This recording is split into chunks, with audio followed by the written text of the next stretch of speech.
selamat datang kembali di channel Oyen GG. Di video kali ini, kita akan melanjutkan cerita Donghua, Battle Truck The Heaven. Kita langsung aja ke alurnya. Melanjutkan cerita sebelumnya. Di alam dunia nyata Xuan Yin, pertempuran melawan Taisu tampaknya menjadi masalah saat ini. Dan Xiaoyan yang juga mengangguk, tetapi jika permaisuri bisa memecahkan masalah ini. Surga abadi yang dipanggil dari udara tipis memisahkan ruang seharusnya bukan masalah besar buat permaisuri. Namun, apa yang Xiaoyan khawatirkan adalah bahwa sisa kekuatan permaisuri jika terus digunakan dan akan semakin sedikit yang tersisa. Oleh karena itu, jika Xiaoyan dapat menggunakan kekuatannya sendiri untuk membantunya sekarang, setidaknya dia dapat berbagi sedikit untuk permaisuri. Namun, tampaknya dalam situasi saat ini, Xiaoyan yang tidak berdaya dan tingkat perang ini bukanlah sesuatu yang dapat diikuti dengan kekuatannya saat ini. Memang, untuk membagi ruang dibutuhkan banyak tenaga keabadian. Tapi, saat melihat permaisuri menawan di atas singgasana, tidak menyerah untuk waktu yang lama.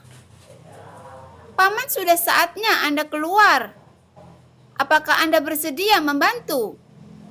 Rubah berekor 9 berkata dengan suara yang manja. Sosok itu tertegun untuk sementara waktu.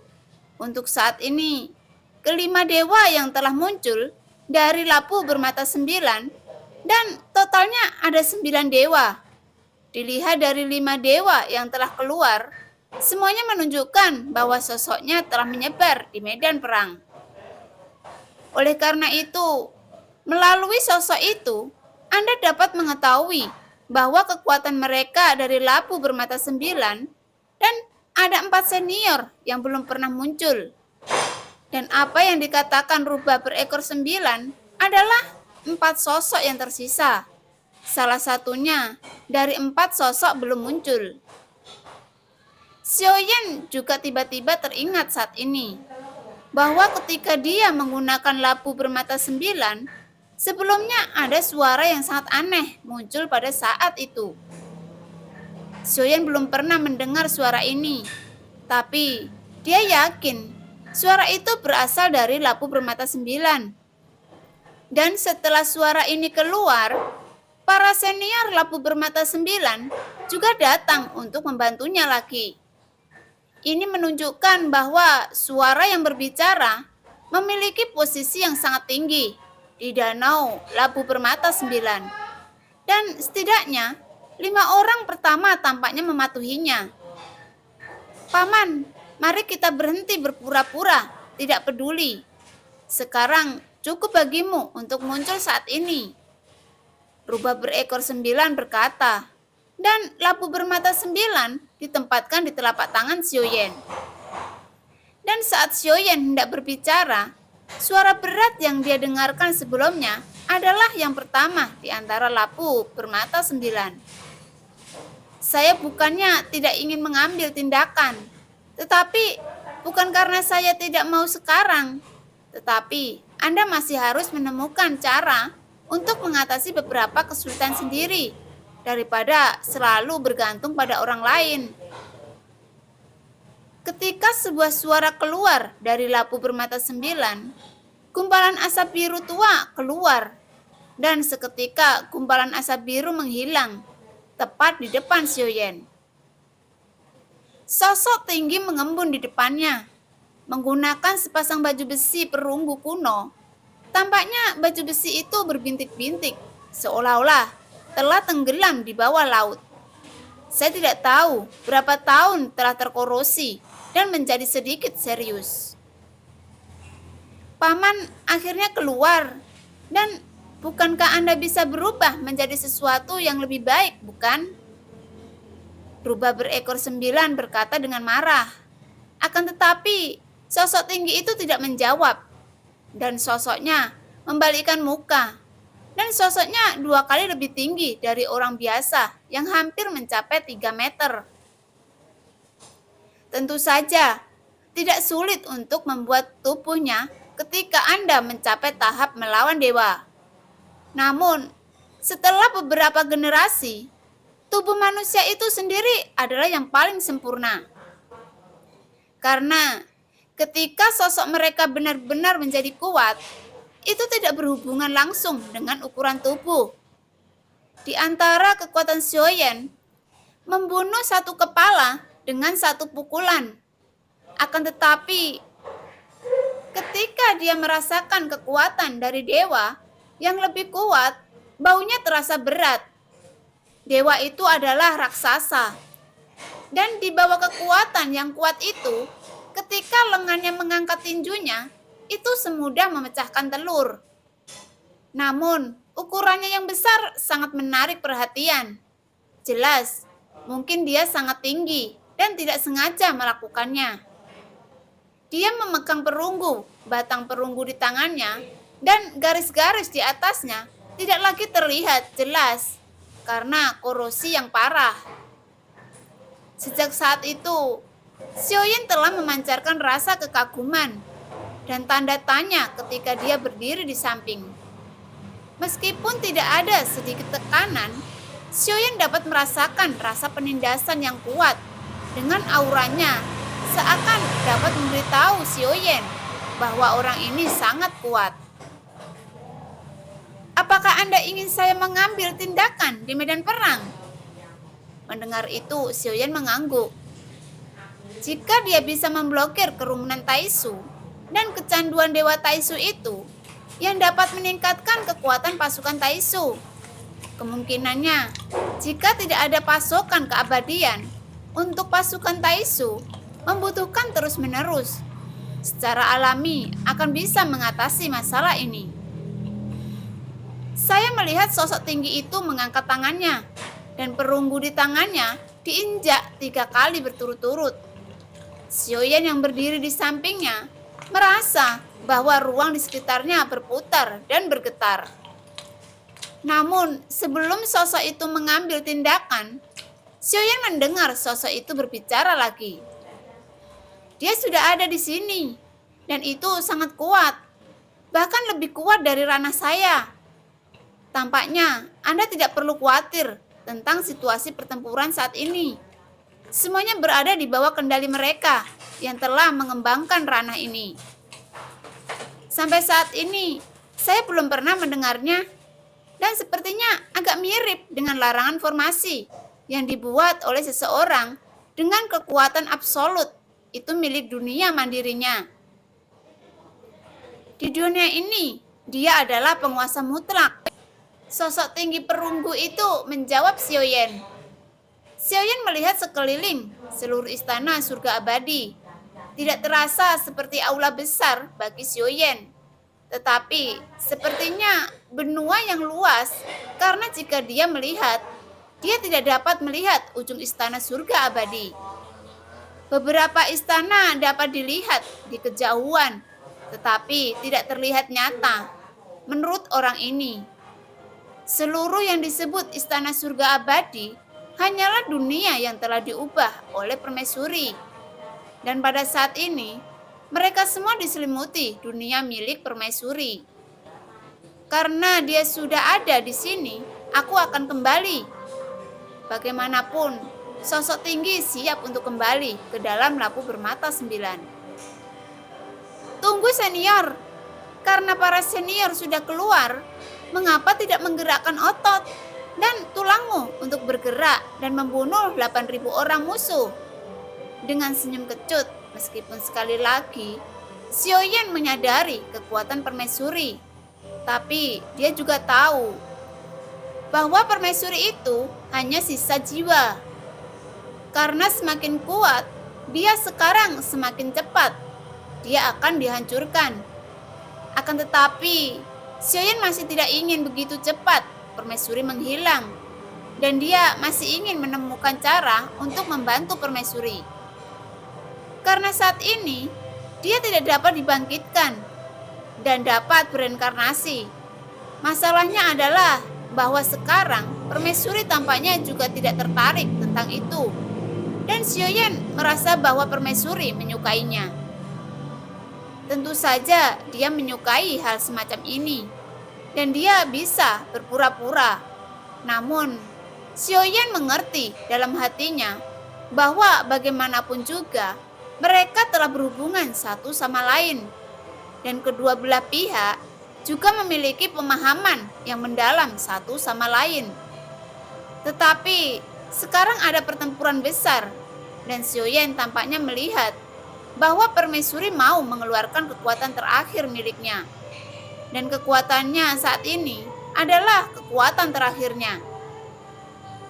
Jika permaisuri menggunakan kekuatan terakhirnya dan menghancurkan Taisu di dunia nyata Xuanyin dan menghilang, itu juga untuk membantu Xiaoyan dan juga membantu dunia nyata Xuanyin miliknya.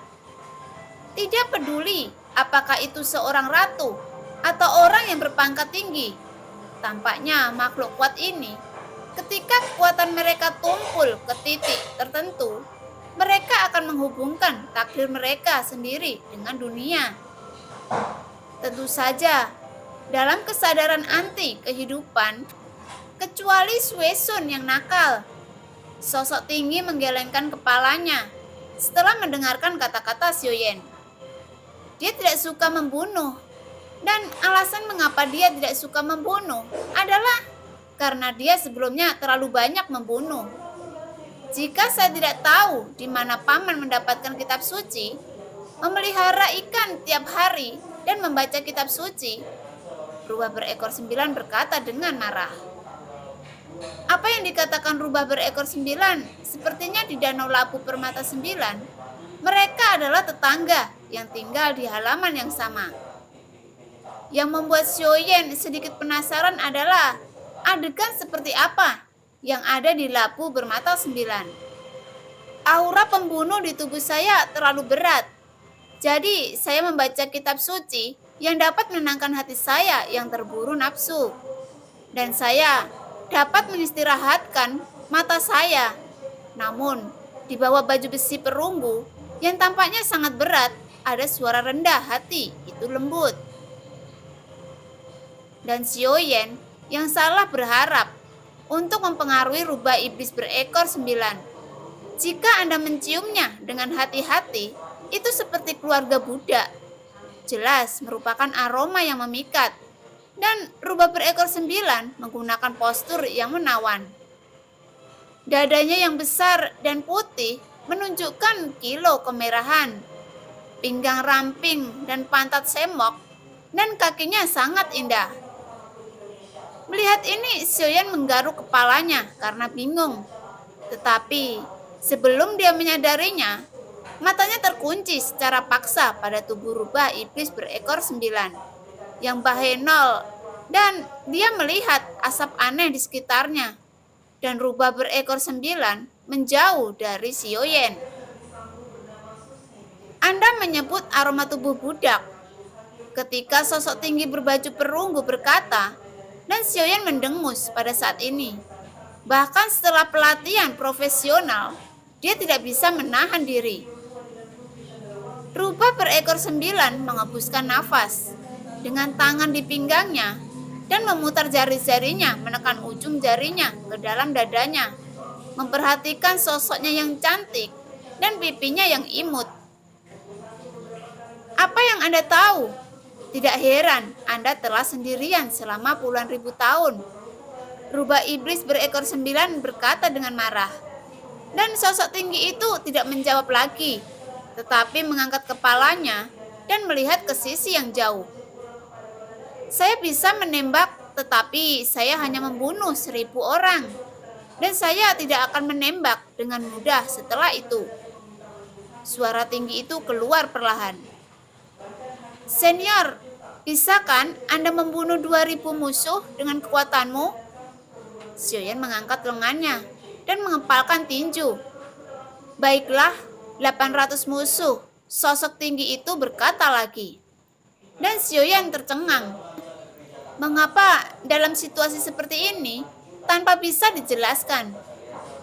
Setelah mengatakan itu, Xiaoyan yang berhenti berbicara dan dia takut berbicara lagi.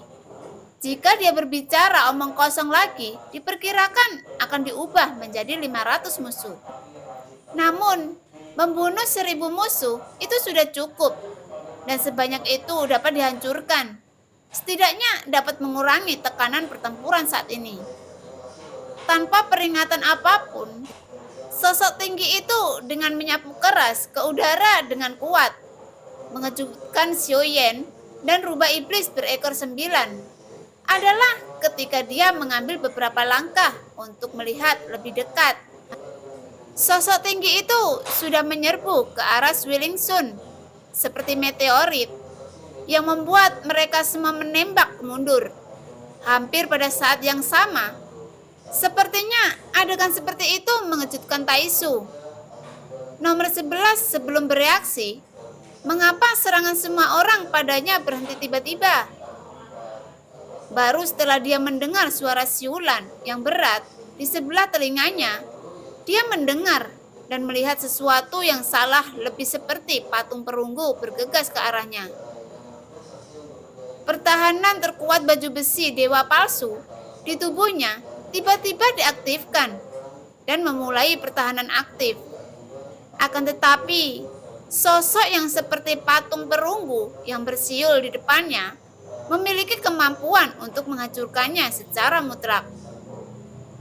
Bahkan ketika tubuhnya terguncang 2 sayap, dengan kilo baja yang mirip dengan sayap bela diri muncul di belakangnya dan siap untuk mundur. Anda tidak bisa bergerak. Suara reda datang dari bawah baju besi perunggu itu. Terdengar seperti tidak bisa dijelaskan, seolah-olah itu meminta Taisu, nomor 11, agar tidak bergerak. Tetapi pada saat ini, mata di bawah pelindung baju besi dewa palsu dengan cepat tidak bisa bergerak, dan dia benar-benar tidak bisa bergerak sekarang. Tubuhnya kaku, di tempat tidak peduli bagaimana dia melawan, termasuk baju besi dewa palsunya. Tidak ada respon dan dia tidak bisa bergerak sama sekali. Sayap di belakangnya juga melayang, tidak bisa bergerak. Bayangan raksasa perunggu yang terdiam dan meraung perlahan mengangkat telapak tangannya dengan keras. Dia langsung menghantam kepala Taisu nomor 11. Duar! Dan sosok yang terakhir langsung diseret ke kejauhan oleh bayangan raksasa perunggu. Di bawah telapak tangan besar menghantam kepala Taisu nomor 11 lagi dan terdengar dengan suara klik. Namun pada saat berikutnya, cahaya kemasan muncul di baju besi dewa palsu Taisu nomor 11 dan kekuatan keabadian melonjak dengan keras. Kemudian baju besi itu langsung meledak. Kali ini kristal merah di dada Taisu nomor 11 meredup dalam sekejap dan dia bisa menonjol. Jelas, dia baru saja menghabiskan semua kekuatan abadinya dan baru saja melakukannya. Dan baju besi dewa palsu Taisu nomor 11 terlihat memiliki darah di seluruh kepalanya dan penampilannya bahkan lebih tragis, bahkan tidak bisa dikenali. Saat dia mendapatkan kembali kebebasannya, sayap di belakangnya tersapu dengan kecepatan yang mencengangkan. Namun, tepat ketika hendak melarikan diri, ada suara rendah lagi di bawah baju besi perunggu yang tidak memiliki keraguan. Sosok Taisu nomor 11 yang telah melarikan diri tiba-tiba kehilangan kendali atas tubuhnya. Dan tubuhnya kembali lagi ke posisi sebelumnya, di bawah darah di kepalanya. Dapat terlihat bahwa pupil matanya melebar sampai mati, dan matanya penuh ketakutan dan kecemasan. Pemimpin Taisu nomor 1 ingin menyelamatkan Taisu nomor 11. Akan tetapi, suaranya bahkan tidak menyebar dan berhenti tiba-tiba, dan batang perunggu besar itu melesat ke bawah kepalanya dan meledak. Duar!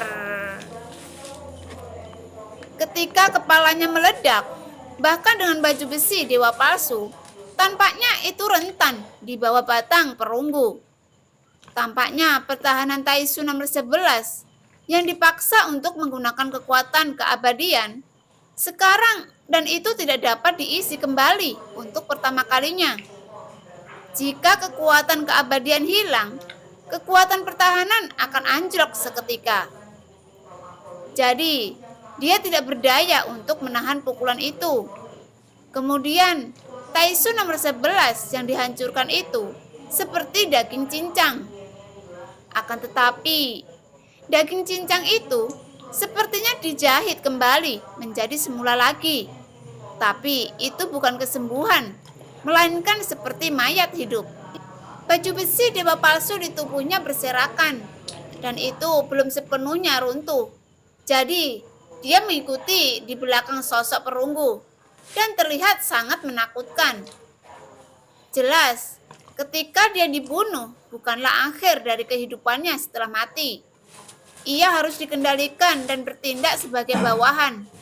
Namun jelas bahwa dia tidak lagi memiliki kekuatan bertarung, tetapi penampilannya yang paling mengejutkan. Bagaimanapun, dia adalah Taisu nomor 11. Setidaknya dia sudah dianggap sebagai yang teratas. Pasti menjadi pukulan berhati-hati untuk pasukan Taisu. Melihat bahwa Taisu nomor 11 terbunuh dalam pertempuran dan penampilannya sangat tragis. Pada saat ini, Xiaoyan perlahan menatap sosok 6 di antara 9 dewa dari labu bermata 9. Dan juga mendapat nama mereka, Dewa Roh. Anda tahu bahwa rubah berekor 9 tiba-tiba melihat senyum nakal. Dan Xiaoyan menggelengkan kepalanya dan menjawab, "Saya hanya tahu nama-nama pendahulu saya, dan saya tidak tahu apa-apa lagi. Kekuatan senior sangat menakutkan, dan saya tidak tahu kekuatan macam apa yang dimiliki dewa senior ini." Rubah berekor 9 menggelengkan kepalanya, seolah-olah dia juga tidak mengetahuinya. "Saya hanya tinggal di pulau kecil setiap hari dan tidak ada berita, jadi saya bertanya dengan rasa ingin tahu." Rubah iblis berekor 9 tiba-tiba melirik dengan aneh, mendengar kata-kata Xiaoyan dengan marah. "Adik kecil, jangan bicara omong kosong. Meskipun saya sombong, saya punya prinsip. Saya tidak melakukan hal ini. Orang-orang malang yang Anda kirim tinggal bersamanya." Xiaoyan tercengang ketika dia mendengar kata-kata itu dan merasa sedikit bingung. Setelah memikirkannya dengan hati-hati, dia menyadari bahwa hanya ada satu hal yang dia kirim ke dunia labu bermata 9, dan itu adalah jiwa-jiwa yang mati. Xiaoyan memikirkan namanya, tetapi namanya tampaknya tidak mengungkapkan terlalu banyak informasi, dan wajahnya menunjukkan ekspresi bingung. "Apakah Necromancer nama senior ini?" Xiaoyan bertanya saat ini, dan Taisu nomor 11 telah diselesaikan, dan sekarang tidak perlu terburu-buru karenanya. "Bagaimana kamu tahu identitasnya?" Masuk akal bahwa identitas ini harus cukup misterius bagi orang-orang di dunia lain. Nama aslinya G5, tetapi nama Necromancer yang merupakan identitasnya di dunia yang luas. Rubah iblis berekor 9 melirik dengan rasa ingin tahu, dan Xiaoyan kemudian menjelaskan. Necromancer terdengar seperti itu, terkait dengan hidup dan mati. Dan Xiaoyan mengatakan bahwa yang dia dapatkan hanyalah nama Necromancer. Dan G5 yang disebutkan oleh rubah iblis ekor 9 jelas merupakan nama aslinya. Bertanggung jawab untuk membunuh jiwa-jiwa jahat, rubah iblis berekor 9 menjawab. Xiaoyan menggelengkan kepalanya ketika dia mendengar kata-kata itu, menyatakan bahwa dia tidak mengerti ini. Mereka yang dibunuh olehnya disebut undead. Mayat hidup ini tidak akan sepenuhnya mati untuk jangka waktu tertentu, tetapi dapat dikendalikannya. Rubah iblis berekor 9 menjelaskan kepada Xiaoyan. Akan tetapi, karena dada besar rubah berekor 9 yang besar, benar-benar membuat sulit bagi orang untuk tidak memperhatikan dengan matanya. Dan Xiaoyan dengan tegas membalikkan punggungnya ke belakang, rubah berekor 9. Karena Xiaoyan takut diam-diam terpesona lagi. Tahukah Anda bahwa ketika Anda berbicara dengan seorang wanita cantik, sangat tidak sopan untuk tidak saling memandang. Setelah rubah iblis berekor 9 selesai berbicara, itu muncul tepat di depan Xiaoyan, hanya setengah dinding dari Xiaoyan. Pada saat yang sama, aura yang kuat muncul. Meskipun jaraknya sangat jauh, Xiaoyan masih bisa merasakan niat membunuh yang kuat. Tiba-tiba, aura sengit bersiul, dan rubah berekor 9 mundur, menghindar, tetapi aura tajam tidak melukai Xiaoyan sedikit pun. Dan itu sangat tepat. Namun, hatinya juga terkejut, dan dia melihat ke arah dari mana nafas itu bersiul di ujung. Pada saat inilah, matanya tertuju pada rubah iblis berekor 9 yang baru saja mendekati Xiaoyan. Meski jauh, dia bisa merasakan dingin di matanya. Wanita yang begitu galak. Dia sudah cemburu sebelum aku menciummu. Rubah iblis berekor 9 tersenyum menawan. Dan Xiaoyan yang mendengar kata-kata itu tidak bisa menahan tawa. Xiaoyan diam-diam terkejut. Jika permaisuri benar-benar bisa kembali ke dunia sensi bersamanya, meskipun dia tahu berapa banyak istri yang dia miliki, Xiaoyan. Menurut sifat posesif yang dia tunjukkan, dia tidak untuk langsung dikuras, dan bahkan jika dia memiliki istri lain, dia tidak akan bisa bangun. Adegan ini juga membuat Xiaoyan merasa bahwa dia tidak bisa lagi melanjutkan obrolan ini. Jika tidak, sesuatu akan terjadi. Pada saat ini, pertempuran sedang berlangsung, dan untuk sementara tidak ada yang tahu pihak mana yang akan menang.